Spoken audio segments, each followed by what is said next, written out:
I'm always really sad when I'm out meandering through the woods, the meadow and whatnot after a big snowstorm, and I see that some big beautiful boughs from our trees have come down. I love snowshoeing. I love winter storms. I love seeing all the beautiful snow, but it is still a little sad when I wander through and I see that something has had some kind of negative consequence of the storm. But I do like that I can use what has come out of nature's storm and help to benefit myself and those that I love and make sure that nothing is being wasted. So one of the things that I like to do when I find some pine boughs down is to take them and make them into an infused oil, which in this case I'm planning on then turning into a salve.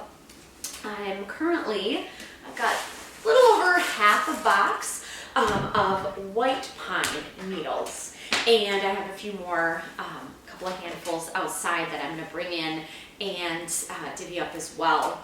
But why would I be interested in using this lovely pine for something other than just the smell? Well, there are a lot of wonderful properties. Pine is analgesic, so it's going to ease pain. It's also anti-inflammatory, so it can help with a lot of pain and the associated inflammation. Additionally, it is anti-everything bad. It is antibacterial, antimicrobial, antiseptic, so it's going to have a lot of positive benefits for you there as well. So when using a pine salve, there are quite a few ways you may benefit from it. An individual could benefit from it if they had a small cut or a wound. They could use the salve to put on there, not of course cover the wound so it couldn't breathe, but get some salve on there.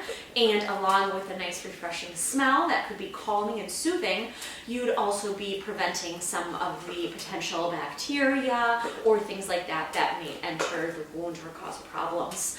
Additionally, if you've got a bump or a bruise or some swollen joints, potentially from arthritis or something like that, you could ease some of the inflammation and some of the pain by putting some of the salve on it. It can also, some people have found, be helpful when you have a cough and some congestion. You could even use it as a chest rub or something to help with that. And then, of course, aside from the physical benefits it can give you, I love the scent of pine, and I feel like it has place all year round, not just around the holidays when you're using it in a candle or such. I feel like it can be very calming, very nurturing, very soothing.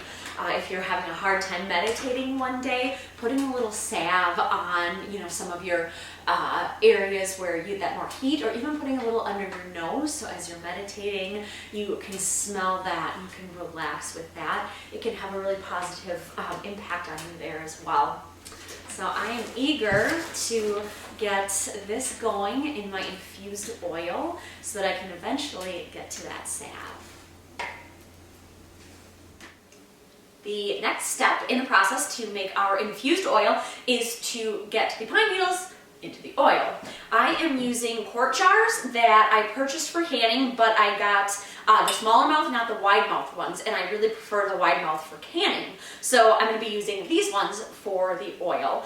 Typically, if I was making an infused oil, I would like to use a glass that was amber colored because it's going to let in less light. Of course, I'm also going to be keeping these in a cupboard, so that kind of resolves that issue, but if I'm ever shifting things around, I need to put it out on the counter for a little bit or something like that, I do like to have it in the amber colored jar. That is personal preference. It's definitely not something you would need to do, particularly if you'll keep it in the cupboard. But next thing's next. I'm going to take some of my pine needles, and I'm going to fill this around half to 2/3-ish full, and it's going to be loosely packed, so I'm going to squish it down a little bit but not pack it up too tightly. Alright, so I've got my needles in here, and I have chosen to use olive oil for this infusion. I've chosen that to go along with the pine because olive oil is also anti-inflammatory, and that is one of the things that I am looking the benefit for in the pine needles, and it can also help with wound healing. So it's a perfect pair for my pine. I'm just going to take the oil, and I'm going to make sure that I'm getting all of the needles. I'm going to cover this well above the needles, but it's also important that I don't leave any air pockets in there or whatnot. So I'm pouring this up, and I've got this to about an inch above the top of the needles.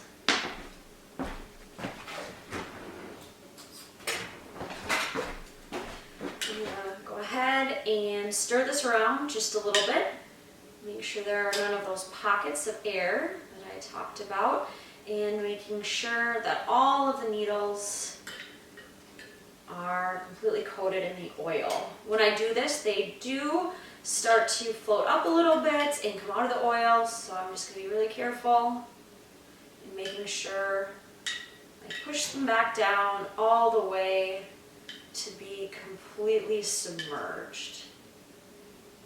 And as I check on the oil over the next several weeks, one of the things I will be doing is making sure that none of the pine needles have come up above the oil. And if they have, I'll just do what I'm doing right now and gently guide them back down. I'm going to put a little bit more oil in.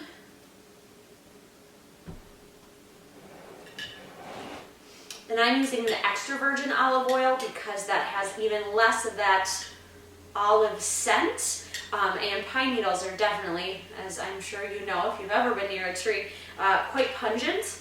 But regardless, I want to make sure that I'm getting the scent of the pine and not of the olive. All right. Before I put on my lid, I'm going to put some parchment paper down.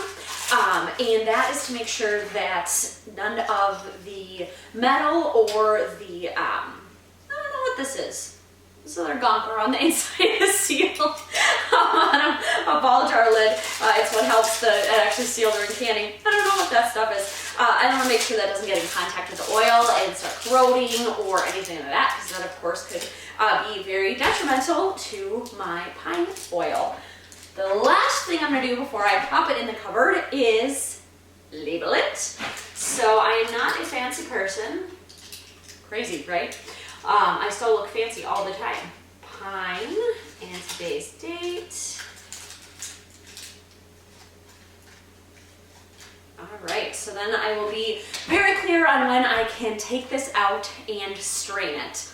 So I will pop this in there, and then every 2-3 days, and even if I want to do it every day at first, I'm just going to go ahead and make sure the oil is moving all the way around all my pine needles.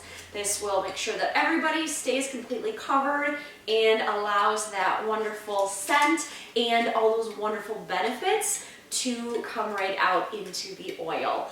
So thank you for checking this out. I will do another video when I'm taking this out and straining it, and I'll also do a video of making the salve. So I hope you found this interesting, not only in learning about the process of making an infused oil, but also about the benefits of pine. It's a pretty awesome tree, and I'm very, very pleased that we have plenty of it here. So thank you for checking us out at the MN Homestead, and we will see you next time back here on the homestead.